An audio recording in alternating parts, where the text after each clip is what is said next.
하나님 아버지, 오늘도 우리를 신령한 기운으로 깨우셔서 하루의 첫 시간을 주님 앞에서 시작하게 하시니 감사합니다. 언젠가는 방주의 문이 닫히듯 우리에게도 허락되지 않는 날이 있음을 알기에 오늘을 감사하는 마음으로 귀하게 받아듭니다. 오늘 하루 주님 안에서 성실하게 하시고 우리의 마음이 주님 앞에서 충성되게 하여 주시옵소서. 하나님, 오늘 하루를 기도로 시작합니다. 모든 상황 속에서 주님의 뜻을 찾게 하여 주시옵소서. 영의 눈을 열어주셔서 우리와 함께 하시는 하나님을 볼 수 있게 하시며, 영의 귀를 열어주셔서 우리에게 말씀하시는 주님의 음성 들을 수 있게 하여 주시옵소서. 하나님, 우리의 마음과 영으로 그리고 우리의 입술로 주님을 찬양하기 원합니다. 낙심한 자의 한숨이 변하여 노래가 되게 하시고 떠는 자의 두려움이 변하여 찬송이 되게 하여 주시옵소서. 늘 기도하기를 쉬지 않게 하여 주시고 감사하기를, 기뻐하기를 놓치지 않게 하여 주시옵소서. 하나님, 우리가 인생의 마지막에 하나님의 심판대 앞에 서게 된다는 것을 기억하며 살아가기를 원합니다. 죄악이 가득한 땅을 홍수로 심판하셨던 하나님께서 이제는 그리스도의 심판대에서 우리를 심판하신다는 사실을 잊지 않고 살아가는 지혜로운 자들이 되게 하여 주시옵소서. 주님, 이 시간 주님께서 사랑하시는 소망교회 모든 성도님들을 위하여 기도합니다. 하나님, 주님의 은혜를 바라며 살아가는 성도님들에게 하나님께서 늘 함께하여 주시고 힘을 주시며 도와주시기를 기도합니다. 소망교회가 이 시대의 구원의 방주가 되기를 원합니다. 소망을 잃은 이들에게 새 소망을 전하는 교회, 죽어가는 영혼들에게 새 호흡을 불어넣는 교회, 주님의 비전을 향해 함께 달려나가는 교회가 되도록 소망교회의 하늘의 복을 내려주시옵소서. 선교를 마치고 돌아오는 대학부 케냐팀과 청년부 마다가스카르 팀을 위하여 기도합니다. 땀을 흘리고 수고한 이들을 주님께서 기쁘게 받아주시고 지치고 상한 몸과 마음을 회복시켜 주시옵소서. 선교지에서 받은 도전과 감동을 가슴에 깊이 새기게 하시고 세상 속에서 말씀의 진리대로 살아갈 수 있도록 믿음과 용기를 더하여 주시옵소서. 교회 학교를 비롯한 대학부, 청년부, 청년 플러스와 함께하여 주시기를 기도합니다. 그들이 예배와 교제를 통해 주님을 인격적으로 만나게 되기를 원합니다.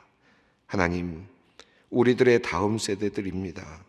하나님의 꿈이 그들의 비전이 되고 예수 그리스도의 성품이 그들의 인격이 되고 성령님의 권능이 그들의 능력이 되는 역사가 그들 가운데서 나타나도록 주님 은혜를 내려 주시옵소서. 사랑의 하나님, 질병과 사고로 병원에 있는 성도님들이 있습니다. 계속되는 통증과 힘겨운 치료로 지쳐있는 이들을 위로하여 주시고 마음의 평안을 내려 주시옵소서. 하루하루 똑같은 병원 풍경을 보고 있지만 매일매일 새롭게 다가오시는 하나님을 만나게 하여 주시옵소서. 나를 붙들고 계시는 주님의 손길을 경험하는 은혜를 베풀어 주시기를 간구합니다. 무엇보다도 그들이 건강을 되찾아 하루속히 가정으로, 학교로, 일터로 돌아올 수 있게 하여 주시고 그리하여 주님께서 주신 건강으로 호흡이 있는 동안 주님을 힘차게 찬양하며 살아갈 수 있도록 주님 역사하여 주시옵소서. 건강의 문제 외에도 관계, 진로, 경제적인 어려움으로 힘들어하는 성도님들이 있습니다. 주님, 날마다 남몰래 눈물 흘리며 한숨 쉬는 이들의 모습을 외면하지 마시고 오늘 특별히 이 자리에 나와 주님 앞에 간절히 간구하며 주님과 약속을 맺기를 원하는 사랑하는 주님의 성도들을 주님께서 붙잡아 주시기를 원합니다. 그들을 위로하여 주시고 그들과 함께하여 주시옵소서. 오늘도 신종 코로나 바이러스 감염 사태를 걱정하며 주님께 기도합니다. 하나님, 오늘도 우리의 몸을 주님께서 안전하게 지켜주시옵소서. 죽음의 공포 속에서 길을 잃은 중국 위안의 생명들에게도 하늘의 은총을 내려주시기를 기도합니다. 아버지 하나님, 저항력과 면역력을 하나님께서 허락하여 주시고 모든 사람들이 이 병마를 잘 이겨낼 수 있도록 도와주시옵소서. 태양빛이 누구에게나 공평하게 임하듯 하나님의 은혜와 도우심이 재난으로 어려움을 당하는 모든 이들에게 임하게 하여 주시고, 하나님 이 땅을 심판하지 마시고 다시 한번 기회를 주시며 다시 한번 정신을 차리고 하나님을 생각하며 우리의 존재를 다시 한번 기억하는 일이 될 수 있도록, 기회가 될 수 있도록 주님께서 저희들에게 은혜를 베풀어 주시옵소서. 하나님, 이 나라를 위하여 기도합니다. 참으로 어지럽고 안타까운 이 땅의 정치 현실을 보면서 주님께 안타까운 마음으로 기도합니다. 하나님, 이 나라가 대립과 반목으로 죽음의 길을 가고 있습니다. 북에는 핵을 들고 위협하고 있는 공산국가가 있는데 우리는 여전히 이념의 논쟁 가운데 서로를 죽이느라 정신이 없습니다. 하나님, 이 나라는 재헌국회를 시작하던 날 주님께 기도하고 시작한 나라입니다. 하나님이 보호하사 우리나라 만세를 늘 애국가로 부르며 주님께 기도하는 나라입니다. 주님의 자녀들이 기도와 간구로 세운 나라입니다. 하나님, 이 땅을 지켜주시옵소서.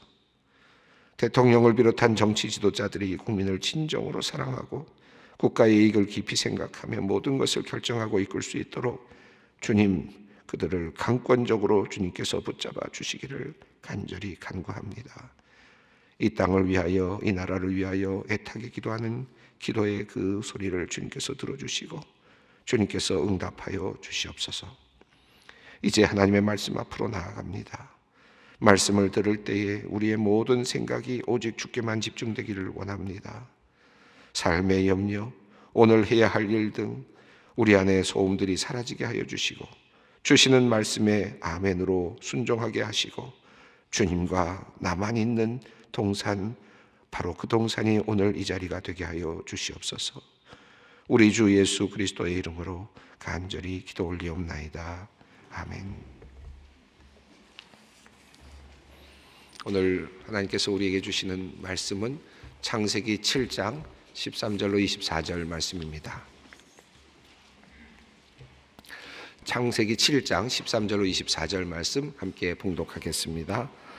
곧 그 날에 노아와 그의 아들 셈, 함, 야벳과 노아의 아내와 세 며느리가 다 방주로 들어갔고 그들과 모든 들짐승이 그 종류대로, 모든 가축이 그 종류대로, 땅에 기는 모든 것이 그 종류대로, 모든 새가 그 종류대로, 무릇 생명의 기운이 있는 육체가 둘씩 노아에게 나와 방주로 들어갔으니 들어간 것들은 모든 것의 암수라. 하나님이 그에게 명하신 대로 들어가매 여호와께서 그를 들여보내고 문을 닫으시니라. 홍수가 땅에 40일 동안 계속된지라. 물이 많아져 방주가 땅에서 떠올랐고 물이 더 많아져 땅이 넘침에 방주가 물 위에 떠다녔으며 물이 땅에 더욱 넘침에 천하의 높은 산이 다 잠겼더니 물이 불어서 15규빗이나 오르니 산들이 잠긴지라. 땅 위에 움직이는 생물이 다 죽었으니 곧 새와 가축과 들짐승과 땅에 기는 모든 것과 모든 사람이라. 육지에 있어 그 코에 생명의 기운이 숨이 있는 것은 다 죽었더라. 지면의 모든 생물을 쓸어버리시니 곧 사람과 가축과 기는 것과 공중의 새까지라. 이들은 땅에서 쓸어버림을 당하였으되 오직 노아와 그와 함께 방주에 있던 자들만 남았더라.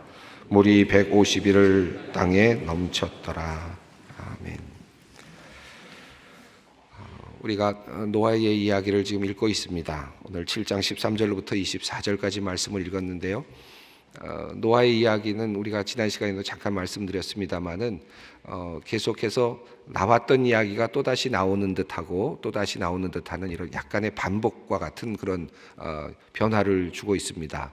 어떤 분들은 이제 이런 이유 때문에 이 노아의 자료들이 이렇게 하나가 아니라 두세 가지가 이렇게 함께 뭉친 것 아니냐 하는 그런 학문적인 연구를 하는 분들도 없지는 않습니다.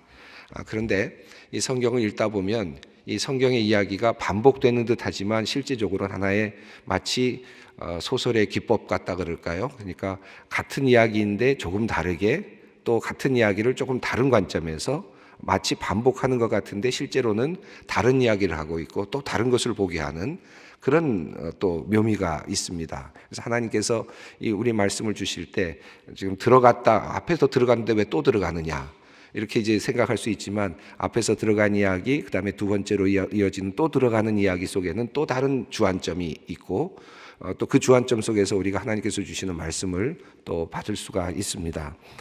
오늘 13절 이후의 말씀은 앞에서 이제 다 방주에 들어갔던 이야기가 마치 끝난 것 같았지만 다시 그것을 다시 이제 화면으로 다시 끌고 가서 이제 다시 들어가는 장면을 다시 한번 이렇게 비춰가는 그런 모습처럼 보입니다. 이제는 누가 들어가고 있는지를 한 사람 한 사람 이제 비춰주고 있는데 이름까지는 밝히지는 않지만 그러나 몇 명이 들어가고 있는지 또 어떤 모습으로 그 문에 그들이 들어갔고 그리고 그 다음에 어떤 일이 있었는지를 조금 더 중요한 몇 가지를 강조하고 있습니다. 먼저 13절을 읽어보겠습니다.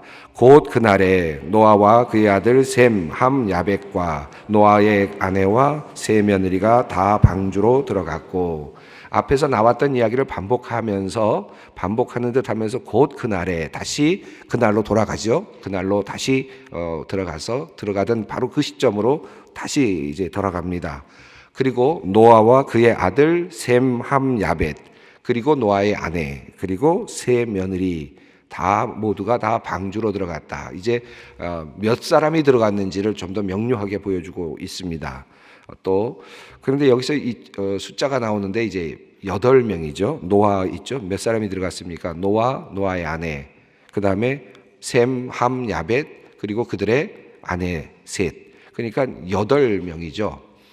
드디어 성경에 이제 8이라고 하는 숫자가 등장을 합니다. 8.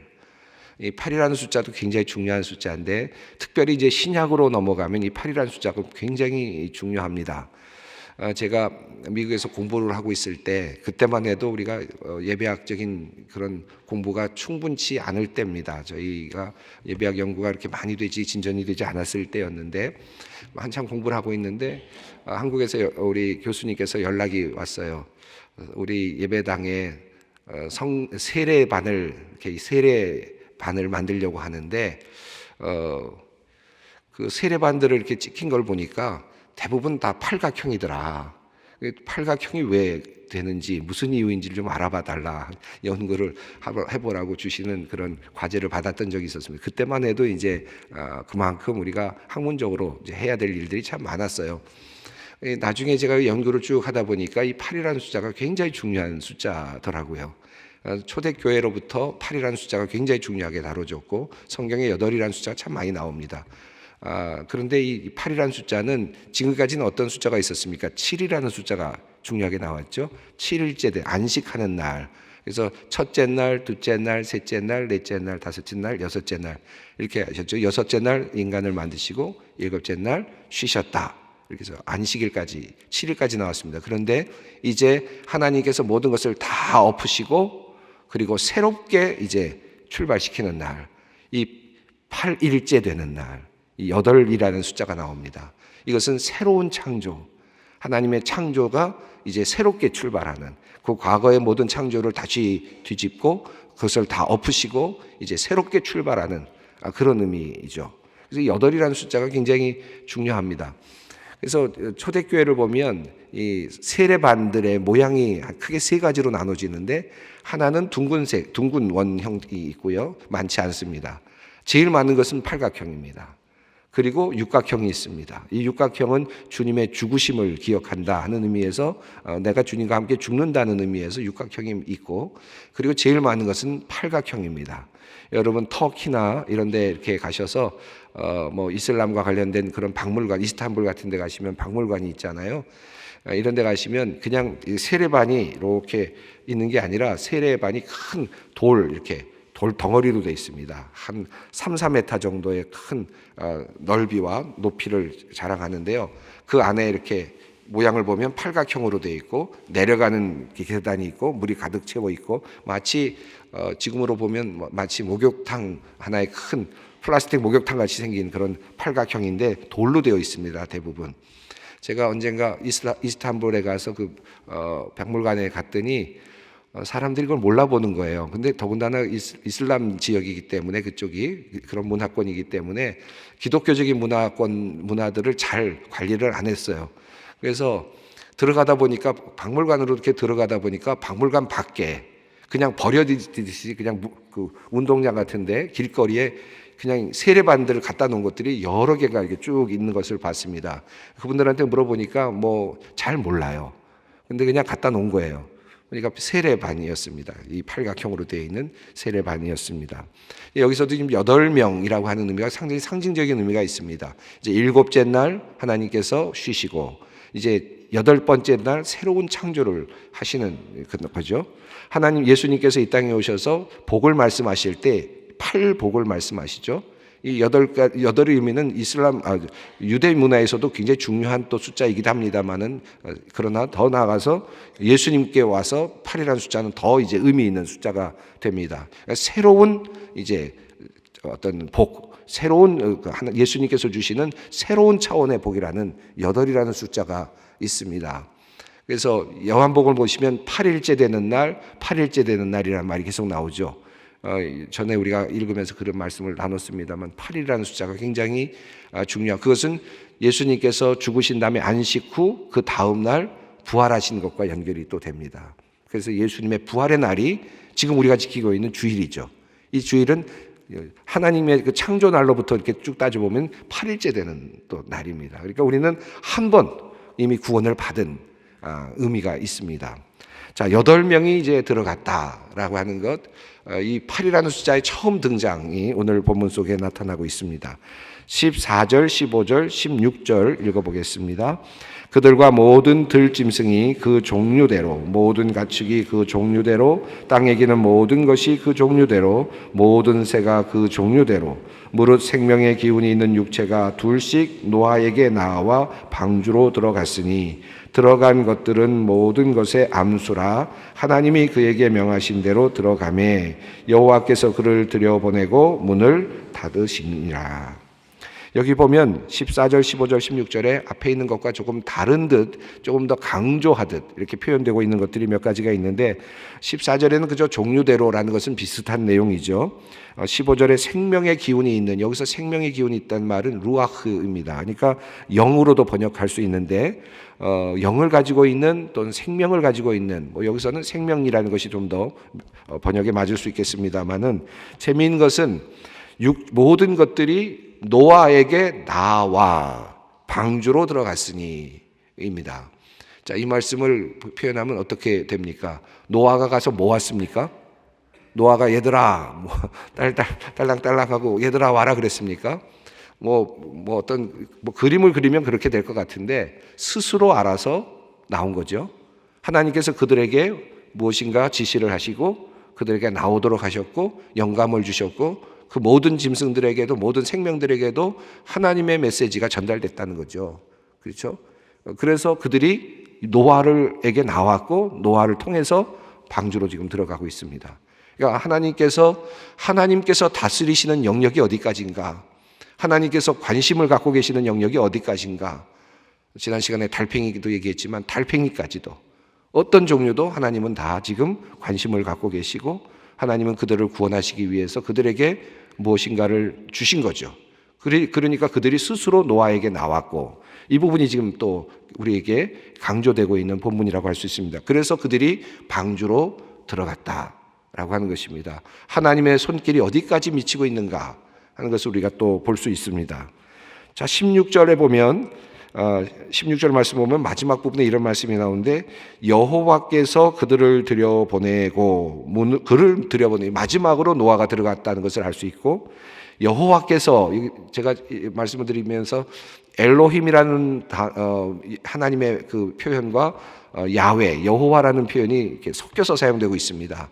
그런데 이게 의도적인 것 같아요. 조금 명료하게 그 원칙은 알 수는 없지만 주로 특별히 강조하려고 할 때 그분이 하셨다.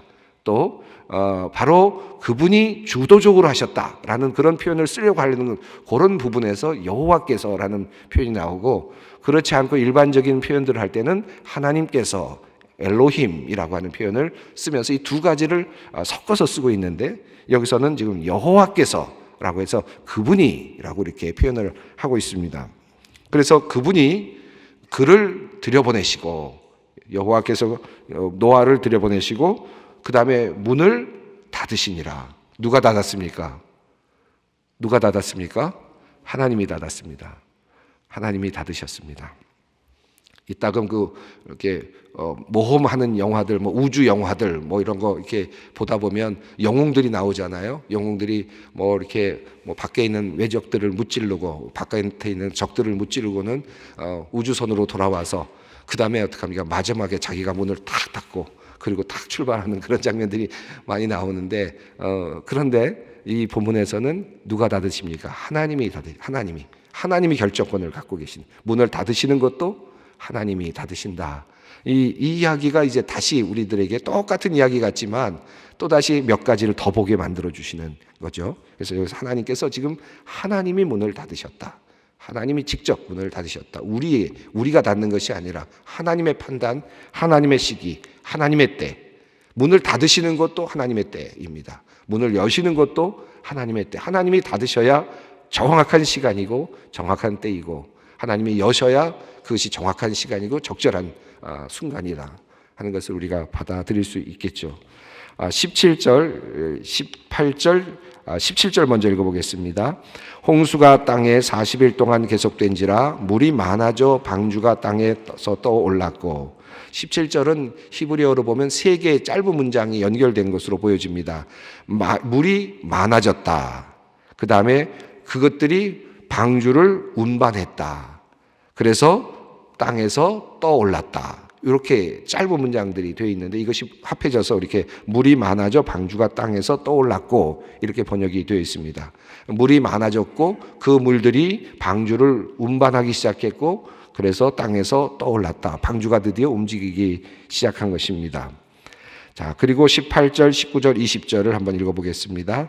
물이 더 많아져 땅에 넘침에 방주가 물 위에 떠다녔으며 물이 땅에 더욱 넘침에 천하의 높은 산이 다 잠겼더니 물이 불어서 15규빗이나 오르니 산들이 잠긴지라.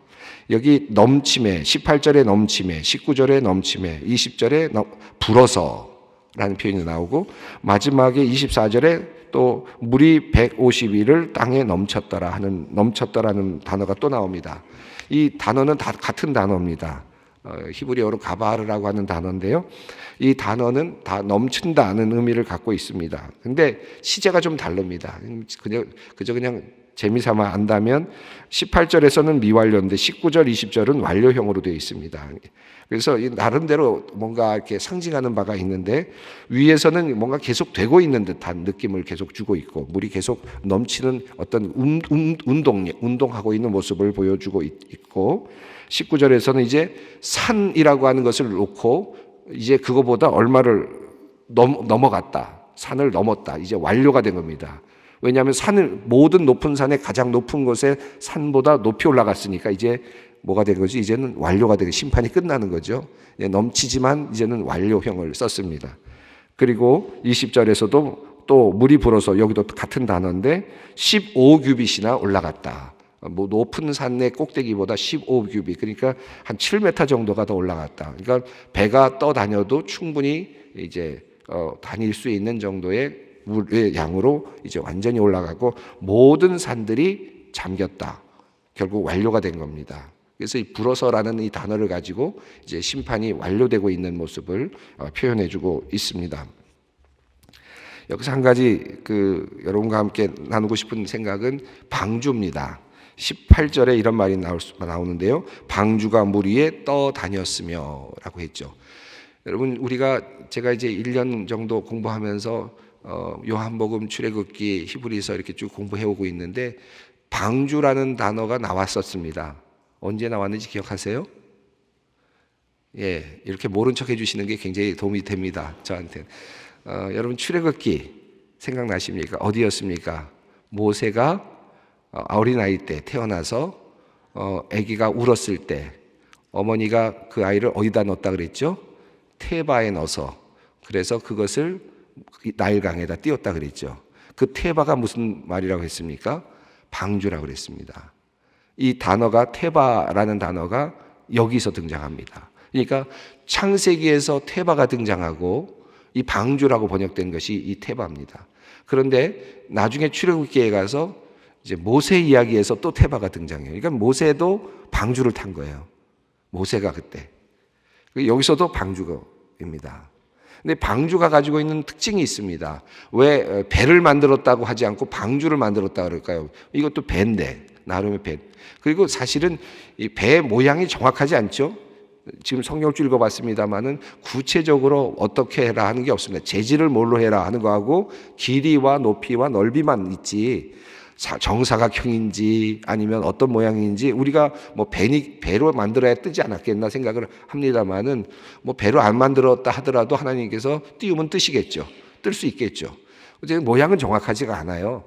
그런데 여기 보면 떠다녔다. 이 방주의 의미가 뭡니까? 여기 보면 방주의 이야기 속에서 생략된 것들이 있고 실제로 나타나지 않는 것들이 있습니다. 일단 동력이 없습니다. 그렇죠? 방주는 동력이 없어요. 출애굽기에서도 보면 그냥 떠내려가는 거죠. 상자입니다. 방주도 상자예요. 무슨 말이냐면 내가 마음대로 키를 말고 뭘 어디 이쪽으로 가자, 저로 가보자 할 것이 없습니다. 그냥 동력이 없는 거예요.